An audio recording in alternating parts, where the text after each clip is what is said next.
बाप और बेटे और रूहुल कुद्स के नाम से आमीन। खुदावंद की सलामती आप सबके साथ हो। मैं आपका होस्ट फादर कामरान यूनुस एक बार फिर से आपकी खिदमत में हाजिर हूँ, एक बार फिर से एक नई बुलाहट की कहानी आप लोगों के साथ बांटने के लिए। इससे पहले कि हम बुलाहट की कहानी सुने या उस शख्सियत से आपका तारुफ करवाऊँ, मैं खुदा की ज़ात का शुक्रिया अदा करता हूँ जिसने हमें ये बुलाहट अता की, जो हमें चुनता है और फिर हमें तौफीक अता फरमाता है कि इस बुलाहट में कायम रहकर दूसरों के लिए इंस्पिरेशन बने या दूसरों को मुतासिर करने के लिए ये अपनी बुलाहट की कहानी बांट सकें। खुदा की ज़ात के बाद मैं शुक्रिया अदा करता हूँ फजीलत माब arch bishop doctor Joseph Arshad का, जिन्होंने ये आवे मरिया चैनल का आगाज़ किया और उनकी वसातत से हम लोग इस चैनल पर मुख्तलिफ अपने पसंदीदा काहिनों की, सिस्टर साहिबात की, मुनाज साहिबान की ज़िंदगी से जुड़ी तमाम बातों से वाबस्ता हो जाते हैं।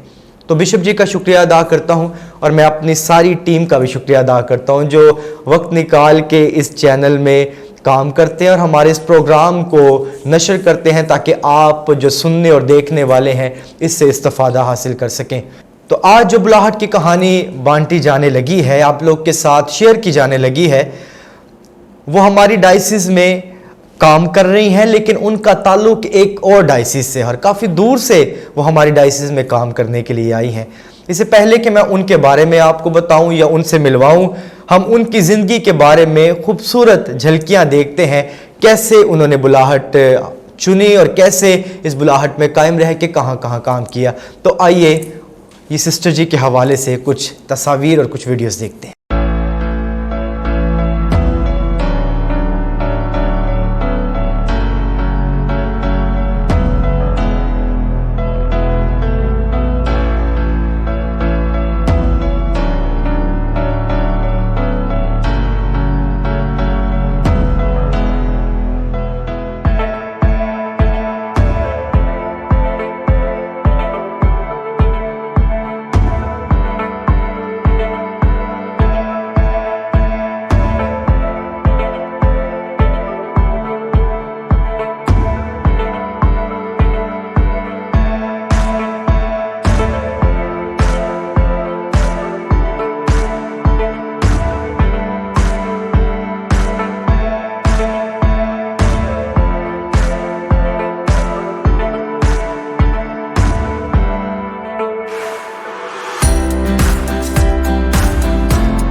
जी, तो आपके और हमारे आज के मेहमान के दरमियान जो वक्फा हायल था उसको ख़त्म करता हूँ और अपने सेट पे मैं खुश आमदीद कहता हूँ नहायत ही मोहतरम सिस्टर नुसरत बरकत जो आज हमारे सेट पे मौजूद हैं। सिस्टर जी, आपको आवे मरिया चैनल के इस सेगमेंट बुलाहट और ख़िदमत के प्रोग्राम में खुश आमदीद कहता हूँ। कैसा फादर जी, आपने मुझे दावत दी और मेरी बुलाहट के बारे में जानने के लिए। इससे पहले कि हम आपसे सवाल करें, मैं आपसे ये सवाल करना चाहता हूँ कि आपको कैसा महसूस हो रहा है हमारे सेट पे आके?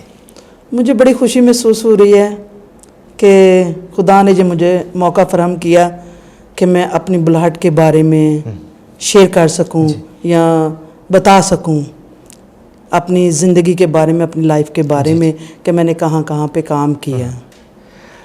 सिस्टर जी, हम भी बहुत खुश हैं आपको अपने आवे मरिया के इस बुलाहट और ख़िदमत के सेगमेंट में बुला के इस चैनल के थ्रू हमारी बुलाहट की जो कहानी या दास्तान है वो लोगों तक पहुंचती है और बहुत से नौजवान इसको सुन के अपनी ज़िंदगी में बुलाहट की पहचान और परख करते हैं। तो मैं अपने हाज़रीन और नाज़रीन के रेफरेंस ही से आपसे सवाल करना चाहूँगा कि आप थोड़ा सा अपने घराने के बारे में और अपने इब्तदाई इलाके के बारे में थोड़ा सा बताएं। मेरा तल्लक टोबा टेक्सिंग से है जी। और हम 6 बहन भाई हैं और मेरा जो नंबर चौथे नंबर पर आता है, जिनमें से तीसरे नंबर पर जो है वो मेरा भाई फादर निसार बरकत। अच्छा, फादर निसार बरकत जी। और 2 मेरे से 2 बहन भाई छोटे हैं जी। और शुरू से ही माँ बाप की काविश और मुश्किलात की वजह से हम यहाँ तक आज पहुँचे हैं। उन्होंने हमारी ज़िंदगी के लिए बहुत सी मुश्किलात का सामना किया। सही। क्योंकि मेरे बाप को मतलब कि मुकस्सा मरियम से बहुत ज़्यादा लगाव था और हमेशा अक्टूबर और मई के महीने में अपने जो सर पे कपड़ा लेते थे वो उससे जाके पहाड़ी को साफ़ किया करते थे। अच्छा, वाह, क्या खूबसूरत बात आपने की है। हाँ जी। और इब्तदाई तालीम मैंने सेंट पीटर हाई स्कूल से की। हाँ जी। उसके बाद गवर्नमेंट स्कूल में मैंने तालीम जो है 8वीं तक की और बेसिकली जो एंड के 2 साल जो मतलब कि 8, 9, 10th जो मैंने रिनाला खुर्द में अपनी मतलब कि उस वक़्त मुझे इतना इल्म नहीं था, तो मैंने मेरे भाई जो थे, जो फादर थे, वो वहाँ पे पास्टर वर्क कर रहे थे, तो मैंने उनसे कहा कि मैं हॉस्टल में स्टडी करना चाहती हूँ, बाकी की रहना। अच्छा। तो कहते इधर हमारा हॉस्टल है। तो फिर उन्होंने बात की और मैंने अपने अगले 3 साल जो हैं वो स्टडी के वहाँ पे गुजारे और वहीं से फिर मुझे अपनी बुलाहट का जो है। अच्छा, आप हॉस्टल में ये FMM सिस्टर्स का था। FMM सिस्टर्स का हॉस्टल था। ओके। तो आप अभी जिस जमात से ताल्लुक़ रखती हैं वो जमात भी FMM है। आप सुन रहे होंगे कि सिस्टर जी ने जिस हॉस्टल के अंदर स्टडी की है वहीं से इंस्पिरेशन हासिल की है। अब हम सिस्टर जी से पूछते हैं कि इनकी ये बुलाहट का आगाज़ कैसे हुआ। सिस्टर जी थोड़ा सा अपनी बुलाहट के बारे में बयान करें। 3 साल स्टडी करने के साथ साथ वो वहाँ पे सिस्टर्स उस वक़्त अभी खुदा ने अपने पास उनको बुला लिया है, जिनकी बदौलत मैंने वहाँ से सिस्टर्स की ज़िंदगी को देखा, उनके कामों को देखा कि वो किस तरह से मतलब कि काम कर रही हैं। क्योंकि हमारी जमात की एक खूबसूरती ये है कि वो सिर्फ़ एक काम या 2 काम पे बॉन्ड नहीं है, वो जो भी छोटे से छोटा काम है करना है। तो जब मैंने अपनी ख्वाहिश का इजहार किया तो जिस तरह एक ख़ानदान रिश्ता लेकर जाता है, शादी की बात करने के लिए जाता है, तो मैंने सिस्टर्स के साथ शेयर किया। तो सिस्टर्स ने भी इस मेरी बात को समझते हुए मेरे घर गई मेरा रिश्ता मांगने। अच्छा। मतलब कि वो एक कहावत बनी हुई ना। तो मेरे माँ बाप से बात की कि हम आपकी बेटी को आपसे मांगना चाहते हैं। क्योंकि उसकी दिली ख्वाहिश है कि वो खुदा की खिदमत के लिए अपने आप को तैयार करे। सही। सिस्टर जी बड़ी खूबसूरत आपने ये अपनी वो बुलाहट की कहानी सुनाई है। सिस्टर जी आपको ये फ़ील कब हुआ कि आपकी ये बुलाहट है? हॉस्टल लाइफ में ही मुझे महसूस होता रहा है और मैंने अपना इजहार किया। जी सिस्टर्स की खिदमत को देखते हुए। अच्छा, तो कोई इंस्पिरेशनल किसी की लाइफ हो, कोई एक सिस्टर जिसको आपको नाम याद हो जिनका? ऑलमोस्ट मैं किसी को फेवरेट सिस्टर्स मतलब कि नहीं लेती अपनी लाइफ में। उनके साथ मतलब के बुज़ुर्ग सिस्टर्स को देखते हुए वो किस तरह से काम करती उस वक़्त के दौर में, आज से 30 साल पहले और अभी जो है बहुत डिफरेंस है। जी। तो बिल्कुल। कि अभी जो मतलब कि थोड़ा माहौल फ़र्क है, उस वक़्त माहौल थोड़ा फ़र्क था। तो बस कामों को देखा सिस्टर्स कैसे कर रही हैं, तो इस तरह से मैंने अपने आप को पेश किया। इंस्पिरेशन आपको मिली। जी। और ख़ास तौर पर मुक़द्दस फ्रांसिस की लाइफ को मुतासर होते हुए। सही। और दूसरा जो मेरा मतलब कि आइडियल मुक़द्दसा तो नहीं है, वो ब्लेसड हैं। ब्लेसड मारिया सुनता। तो उसकी लाइफ को वो हर मुर्गियों का खाना डालना, मुर्गियों का देखभाल करनी, इस तरह से ना, यानी कि लाइफ को मैंने, यानी कि ये 2 शख्सियत। सिस्टर जी आपने 30 साल ज़िंदगी में गुजारे हैं और आपका बहुत सारे तजर्बात हैं।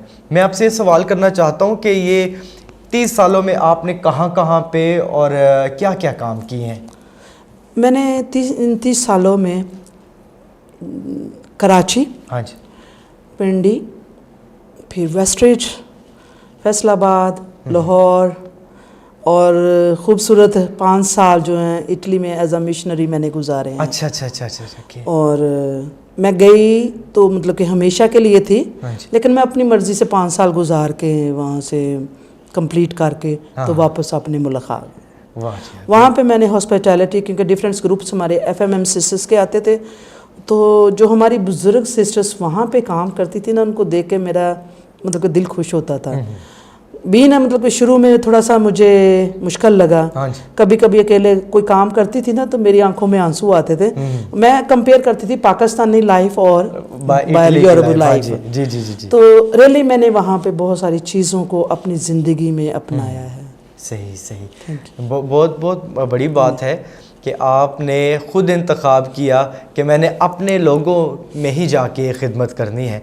सिस्टर जी, खुदा आपको और बरकत दे, क्योंकि ज़्यादा जो काम पास्टर वर्क में आ जाता है। हाँ जी। जो मैंने किया है पास्टर वर्क और किचन वर्क। अच्छा। और फैमिली विज़िट के लिए जो मैंने ज़्यादा खिदमत दी है, ये मिनिस्ट्री अब थोड़ी सी हट के आ गई है कि मैं एज अ होस्ट इंचार्ज अभी अपने आप को फ़ख्र महसूस करती हूँ। सही सही। ताकि नौजवान बच्चियों के साथ काम करूँ और आगे उनको मुस्तकबिल लिए तैयार कर सकूं कि हमने कल को अगले घर में जाना है। जी जी जी जी जी। सिस्टर जी, आप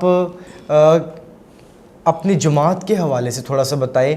FMM जी, ये क्या है, ताकि बहुत सारे नौजवान, हमारी बेटियां जब आपकी बुलाहट को देखेंगे तो उनके अंदर ये तजस्सुस पैदा होगा कि ये वाली जमात कौन सी है। तो थोड़ी सी अपनी जमात के बारे में भी बयान करें। हमारी जमात FMM शॉर्ट फॉर्म हम जैसे कहते हैं जी।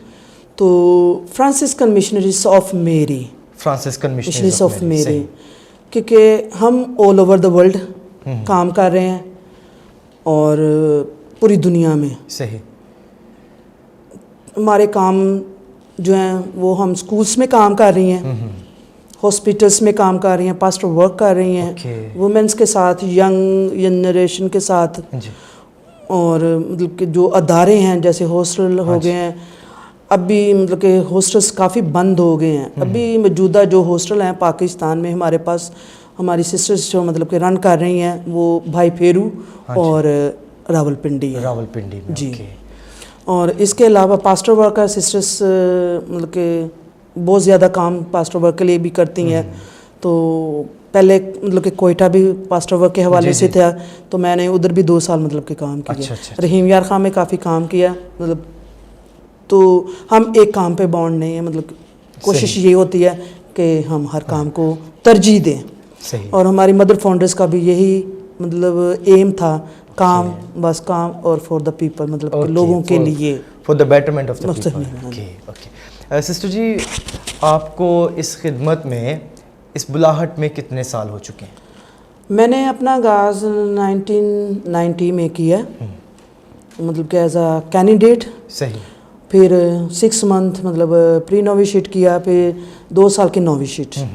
फिर मैंने अपने इब्तदाई वादे जो हैं वो मैंने 1995 में किए। सही। मेरी फर्स्ट जो कम्युनिटी थी जहाँ मेरी ट्रांसफ़र हुई वो कराची मलीर, वहाँ पे वर्क रूम था। ओके। वहाँ पे मैं वर्क रूम में थी और बच्चों को तालीम बालगा, जो बच्चे स्कूलों में नहीं जाते थे उनके साथ बाइबल स्टडी। मोस्टली वो वहाँ पे कराची में ये था कि हिंदू ज़्यादा थे लोग, बिल्कुल, फिर उनके मुताबिक जो जिनके साथ हमने काम किया। वो मेरा पहला मिशन कराची था। उसके बाद रावलपिंडी में वापस आई, मेरी ट्रांसफ़र 1 साल के लिए हो गई। अच्छा। फिर पिंडी में वर्क रूम में 1 साल सिस्टर फलमीना रॉड्रिक थी, उनके साथ मैंने काम किया। फिर थोड़ा बहुत उस वक्त भी हॉस्टल में सिर्फ सोने के हद तक मैं सिस्टर मार्था, उस वक्त सुपीरियर होती थी मार्था रोज़। ओके। अच्छा। फिर मैं जूनियर रेट के लिए लाहौर चली गई। वहाँ पर अपनी जूनियर रेट की 1 साल की स्टडी कंप्लीट करते हुए फिर मेरी मतलब कि फ़ाइनल की तैयारी मैंने की। 2 साल मैं भाई फेरू में रही। अच्छा। उसी दौरान मतलब कि फिर मैंने 2000 में मैंने अपनी जो है दायमी अहदबंदी की। दायमी अहदबंदी, ठीक है। तो आप अपने पहले जो अहदबंदी करते हैं, पहले वादे वो से 3 साल के हम वादे करते हैं। हाँ जी, तो वो मतलब कि ये रिंग के से पहले, रिंग से पहले फिर वो रिन्यू करवाते हैं हमें, मतलब कि 3 साल का अहद अहदबंदी, सही सही 3 साल का रिन्यू करना। उसके बाद फिर जब 3 साल कंप्लीट हो जाते हैं, फिर 2 साल का दोबारा 2 का करें या 1 का करें, मतलब कि वो डिपेंड है आप पे जी जी। कि ज़ाहिर है वो भी हमारी डिपेंड होता है वैल्यूएशन पे, कैसे हमने जाना है उस पर। अच्छा अच्छा। उसको मद्देनज़र रखते हुए फिर आगे वो फर्दर मतलब कि साल दे देते हैं कि 2 साल की करें, 2 महीने। फिर 2 साल की मैंने दोबारा रिन्यू किया। अच्छा, 3 साल के बाद फिर मैंने 2 साल के बाद मतलब कि जब किया, उसी साल के दौरान मैंने जूनियरेट प्रोग्राम इंटर कांग्रीगेशन मतलब लाहौर में, अच्छा जी, मतलब डिफरेंट जमातों के साथ हम जो FMM सिस्टर्स की नुमाइंदगी कर रहे थे, वो 6 सिस्टर्स थी। ओके, हाँ जी। सही। तो जब मैंने वो कंप्लीट की तो फिर मैं फिर मेरी दोबारा ट्रांसफ़र हुई अच्छा भाई फेरू में। अच्छा, दोबारा उस हाँ जी, सही। नहीं हाँ जी, हॉस्टल में, स्कूल में, दोनों में मैं मतलब कि कोई मेरे लिए कोई काम नहीं, जो भी मुझे देते थे मैं काम करने अच्छा, के लिए तैयार रहती थी। सही सही। किचन में दिया, किचन में किया, पास्टर वर्क किया। वाह, हाँ जी, मतलब ये कि वही। उसके बाद फिर मैं अपनी दायमी हदबंदी की है, सही, 2000 तक मैं भाई फेरू में थी। अच्छा, मैं फिर से वो पूछता हूँ कि अभी आपको कितने साल हो गए इसके? Almost 30 year. ऑलमोस्ट 30 ईयर्स जी। नाज़रीन, देखिए खुदा के साथ वफादारी किससे बड़ी मिसाल क्या हो सकती है कि 30 साल से सिस्टर जी खुदा की खिदमत के लिए, और सिस्टर जी का कहना ये है कि जो भी काम इनको कहा जाता था या मिलता था वो करती थी। और खुदावंद की खिदमत के लिए बहुत ज़रूरी है कि इंसान के अंदर हलीमी फ़रोतनी हो, जिस काम के लिए भी आपको कहा जाए आप वो काम करें। सिस्टर जी, आपकी ज़िंदगी वाकई ही में बहुत इंस्पिरेशनल है। तो आप 30 साल के अंदर इस बुलाहट में आपने बहुत सारी आसानियाँ भी देखी हैं, मुश्किलात भी देखी हैं, अप्स एंड डाउन्स भी देखे हैं। तो थोड़ा सा ये बयान करें कि जब आप कभी ये मुश्किलात देखती थी तो क्या चीज़ आपको इस बुलाहट में कायम रखने के लिए सहारा देती थी? मुश्किलात और खुशियाँ दोनों साथ साथ हैं। बिल्कुल बिल्कुल ऐसे ही है, क्योंकि मुश्किलात आती रही हैं, ये नो डाउट्स कि ज़िंदगी का एक हिस्सा है कभी कभी, लेकिन हमेशा खुदावन और यीशु की ख़ास तौर पर अपने आप को सामने रखते हुए कि जिस तरह यीशु ने भी तकलीफ़ें सही, बर्दाश्त की लोगों की बातों को, उन बातों को जब मैं याद करती थी तो मैं कहती थी कि नहीं, अगर यीशु बर्दाश्त कर सकता है तो मैं भी बर्दाश्त कर सकती। बिल्कुल बिल्कुल ऐसे ही है। जैसे यीशु ने इतनी मुश्किलात सही कि जो लोग पहले यीशु के नाम के नारे लगाते थे वही बाद में कहने लगे कि इसे सलीब दे।